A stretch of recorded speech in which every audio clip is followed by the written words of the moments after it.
Hey guys, what's going on? This is Igor for Gaming Awesome. Today I have something crazy exciting to share with you. Your eyes do not deceive you, and the title of this video is not lying to you. This is Assassin's Creed Syndicate gameplay.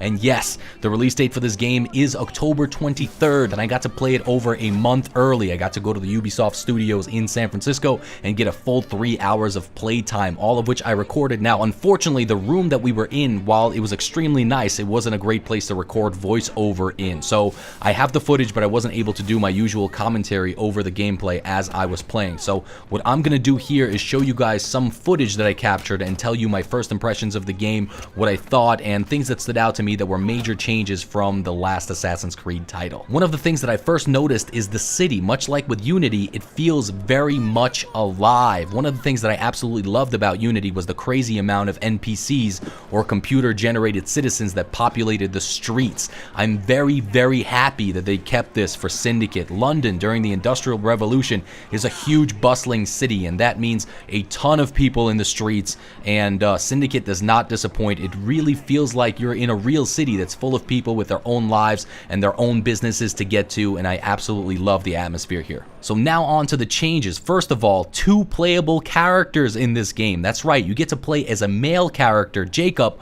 or the female character, Evie. Not only that, but you actually get to fight male and female enemies now as well. But we got 2 characters, Evie and Jacob. So they share things like money, upgrade points, crafting materials, and they do share a lot of the same basic abilities, but they do each have their own unique special abilities that you can unlock as you progress through the game. I think the coolest and one of the most useful ones, and unfortunately I don't have footage of this, but Evie has an ability, for example, that can make her literally invisible while standing still. You can imagine how extremely helpful that could be while you're in a tight spot trying to be stealthy in a stealth game, and that's actually the idea. Evie is more of a stealthy strategic character, while Jacob is more of a brute who is built for battle. To be honest with you guys, I think Evie is probably my favorite. In the spirit of Assassin's Creed, she is more suited for stealth, and she can actually hold her own in fights almost as well as Jacob. I think I'm going to be playing Evie when the game drops a lot. Now, regardless of the character that you're going to be using to play through the game, and by the way, you could switch between them at any time just by going to the menu and hitting R3,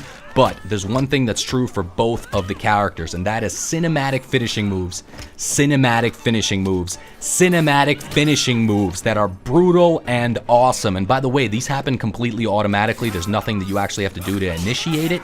If the conditions are right, Jacob and Evie will kick ass in the most awesome fashion. And while I was playing, I didn't know what to expect. I didn't know that there were even finishing moves that I should expect, and I literally had to stop and go, oh my god, because it startled me. The brutality on screen startled me. I literally, like, it was mostly a quiet room, and I think I probably got a couple of weird looks because of my outburst, but seriously, the finishing moves are pretty crazy. One of the biggest changes to the game, I think, are the changes to the traveling and how you move around the city, and I think I would even call them upgrades to traveling, because I do think they're all for the better, and so much of Assassin's Creed is traveling around the huge city that the changes, they really make the game more fun. So carriages, you can jump into carriages at any time. Once you're in the carriage, you can run people over, you can ram into other carriages, you can simply use it to get to your destination faster and not hurt anyone, but you know, what's the fun in that? It also allows for some pretty cool variation in story mission gameplay. So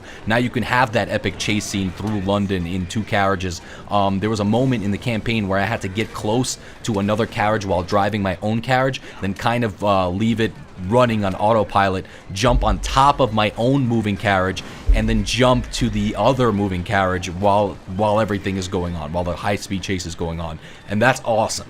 So trains, same thing. You can jump on and take a ride, have epic battles on top of moving trains. While not playing the campaign, they provide some very welcome variation and make the city seem even bigger and more alive than it already is. So both of those things, I think, are really, really awesome. Now, the rope launcher. I can't even tell you guys how much I enjoy using this thing. Traveling on rooftops has never been easier. You can't shoot it anywhere at any time, though. You have to be on flat ground to use it, and it gives you predetermined places where you can attach the hook, but you can use it anywhere on every building. It doesn't feel restricted like the grapple in Advanced Warfare campaign, for example, where you could really only use the grapple in scripted places. You can use the rope launcher in Assassin's Creed at any time as long as you're not climbing and you're on flat ground after unlocking it. And besides that, there are actually also general improvements to the running and parkour, and it really does feel smoother than the last game. It seems like you get stuck on tiny structures a lot less, which can be very, very annoying, especially if you're like trying to make a high-speed escape.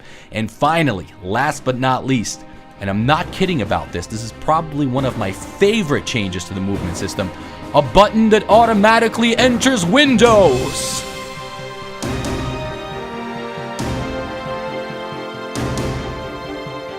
Guys, this has been the bane of my existence.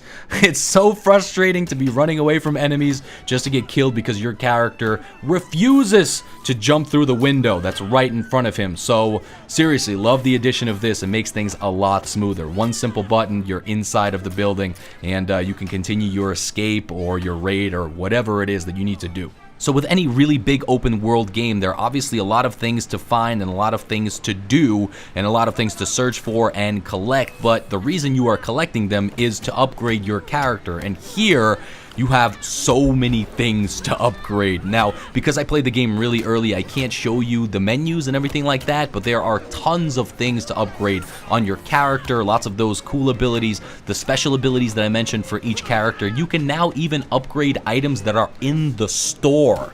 That's right, so you can upgrade things like your medikits and everything like that. You can even upgrade your gang members. So those people that you go around with and recruit so you can you know, have a big army and fight the enemy, you can upgrade their abilities as well. For example, you can upgrade them to make them use guns more often than hand-to-hand combat. And of course, that's very helpful since guns are very powerful killing machines in Assassin's Creed, so that's definitely a benefit. So a lot of incentive to do the side missions, find chests, amass that money to buy upgrades, and find metals to craft things. It really makes you feel accomplished when you do it. One other interesting mechanic that they built into the game is the ability to recruit people to be part of your gang. So Jacob, he wants to take over London, and he wants to do that with the help of the Rooks, which is a gang that he started. At any single time in the game that you see these people in green, you could actually go up to them and recruit them to be a part of your gang, and they'll hang out with you and go fight enemies with you. I actually thought that was pretty interesting. One addition that I would like to really quickly mention is the ability to hit a button to automatically dodge gunshots.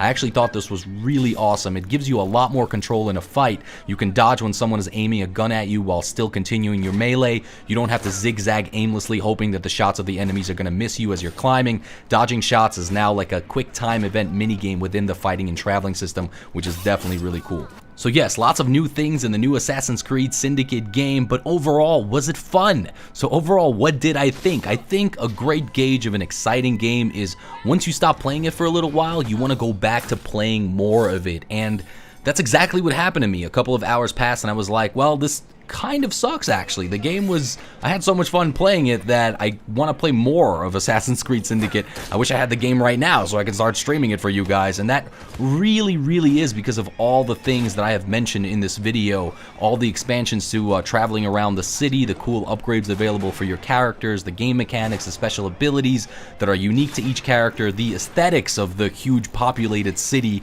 with all the NPCs walking around and making it feel like a huge, like really alive city, the flashy finishing moves. It makes me really excited to play this game for you guys at release. Hopefully this gives you a little bit more information about the game and to understand how some of the new things work, and definitely let me know what you guys think in the comment section below. I had so much fun playing it, and thank you guys so much for watching this exclusive footage on GamingAwesome YT, and I'll see you guys in the next one. Hey you, yeah you, thanks for watching an awesome GamingAwesome video. Now click on another video on the screen right now and watch that one too. Go ahead, I'll wait.